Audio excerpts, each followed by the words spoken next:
Okay.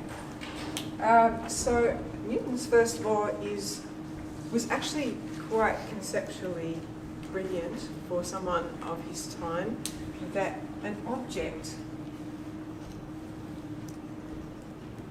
will remain stationary or moving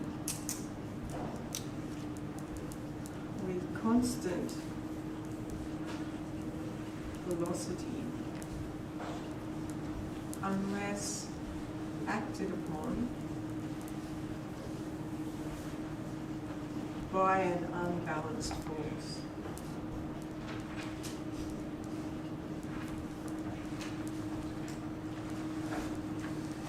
And so what does that mean? What's stationary mean?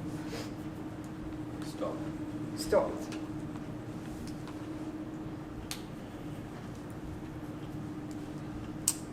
Yeah, so it's not moving.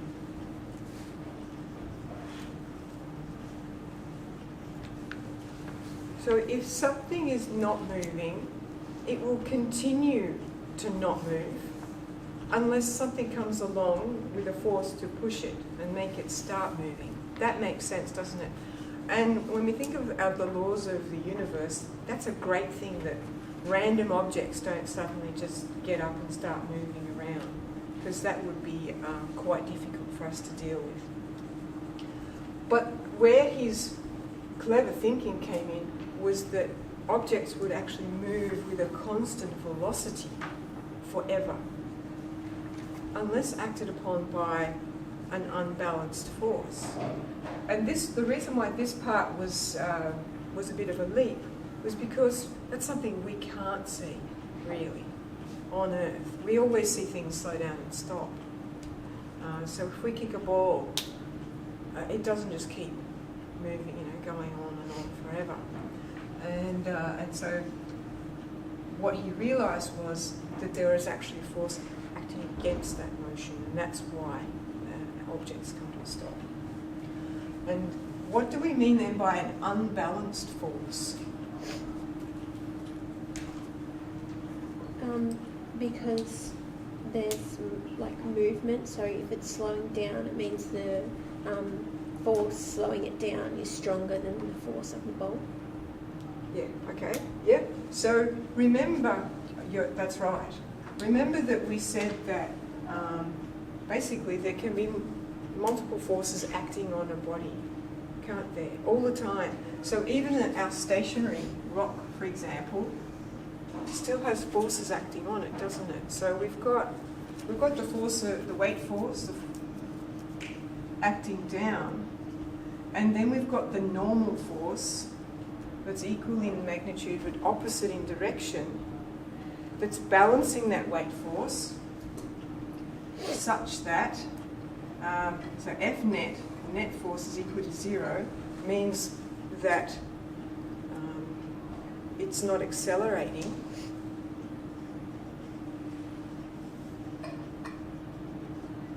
And that the normal force is equal to the negative weight force. Does that make sense? And I said to you before that if I put lines around it, that means the absolute value. That just means the magnitude. So the magnitude of the normal force is equal to the magnitude of the weight force.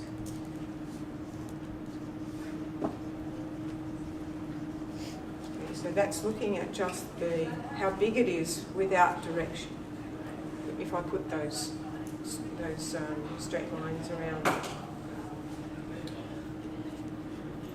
So we can have no net force and be moving with a constant velocity. Okay, because all we have to have for our forces to be in balance is no acceleration. Okay? So it could be because my object is stationary, or it could also be if we're thinking about maybe a planet moving in space. And basically, this is good enough example that it's going to continue moving with a constant circular velocity, because it's going to be orbiting something. But it's going to keep doing that unless it's acted on by an unbalanced force. Okay, and it can just keep going. Or if an astronaut, has anyone seen Gravity? The movie? No? Okay. You know, if you're doing a spacewalk and if you look to see what the astronauts need to do before they go out, they have to tie everything to themselves so that they don't lose them. Because if they lose it, whatever initial velocity they give it as they lose grip of it, it's going to keep going and going and going and going with that velocity in the direction that it's sent, unless it crashes into something else. And so that's because it's close enough to zero gravity. That's what that occurs. The reason why we can't see this on Earth is because of, we've got gravity acting, pulling the object down, and we've also got air. So we've got any object on Earth is going to be travelling through a fluid. Just remember, gas is a fluid. Okay, and so there's particles in the air that can push against that motion. Okay. Any questions about Newton's first law? So how do we end up defining like unbalanced in itself, like the word? Unbalanced means that there is a net force.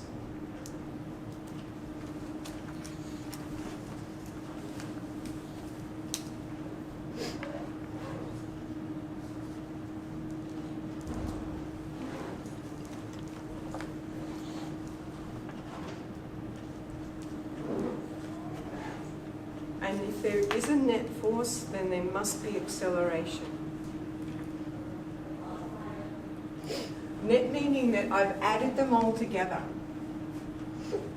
That's my net force, is when I add all of the forces operating together. So F net will equal, say, F1 plus F2 plus F3. However many forces are acting on that object, I add them all together as force vectors. So if they're vectors, that means that they're going to have magnitude and direction.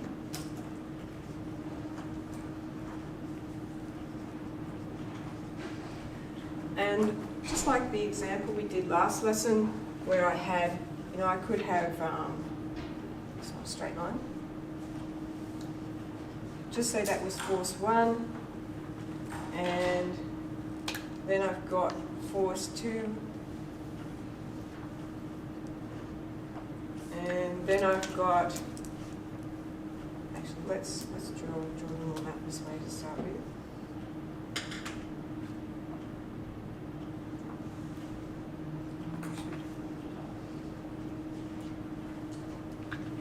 And then I have force, that's force 2. And then I have force 3.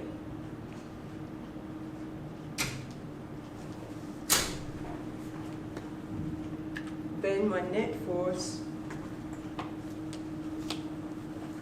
is this one.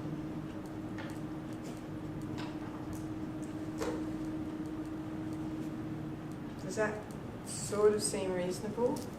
The rule with adding force vectors is you add them head to tail. And so this is the head, and this is the tail. So the head has the arrow on it that's telling you the direction it's going in. And I started here with this one, with the tail. And here's my head here of my first force vector. Then I've added the tail of my second force vector onto the head of the first one.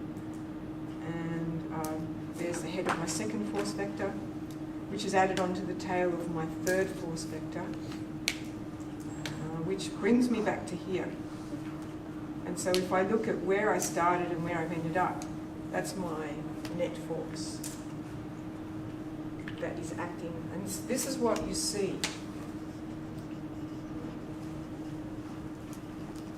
So we talked about maybe in the context of a car where if this force is the force of the acceleration, so you put your foot down on the accelerator and the engine starts to work and drive the wheels, well, we've got friction operating against the tyres, and that's going to oppose the forward motion.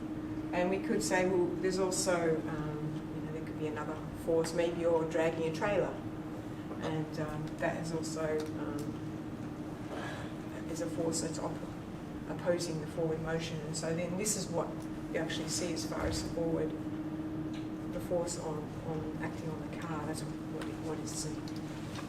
Okay, does that make sense now, or any other questions about Newton's first law? So an unbalanced force means that there is acceleration. If the forces are balanced, the object is either stationary or moving with constant velocity. Now, a really common example of Newton's first law in questions might be something like,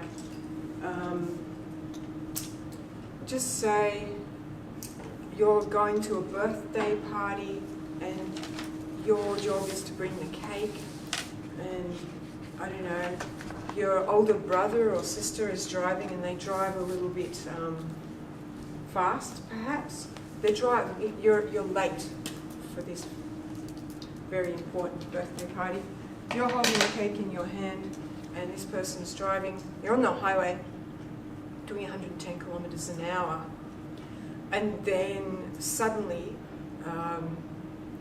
a wombat starts to cross the road, and so your sibling jumps on the brakes. What's going to happen to the cake? It's going to go into the windscreen. Yeah. So the cake keeps moving, okay? Because the force, the braking force, you're wearing your seatbelt, you're attached to the car effectively, and so you might move a little bit forward in your seat too, but the seatbelt will stop you. There's nothing stopping that cake. It keeps going with the same velocity it had while you were holding it, okay? If you're on public transport, you're standing up on a bus or a train or something, and it's travelling along, constant speed along the roads, and then it stops suddenly. What happens? Everyone standing up jerks forward, don't they? Because they are still travelling with the same velocity that they had, and they are not attached to the bus or the train, and so they keep moving forwards. So that's where we often see it in our daily lives, is those sorts of actions. If we put a loose object on top of a cart, and if we can push the cart, and it can drop down underneath it if they're not attached. If that motion is able to happen, or if you push it carefully so that it stays on it, and then the cart can roll. But if the cart reaches a barrier, the object on top will keep moving. Okay, so they are examples of Newton's first law.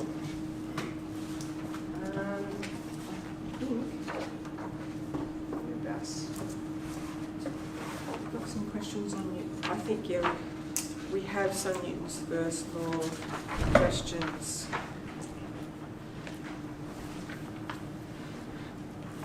Okay, how about you work through the things that are on page 48 and 49.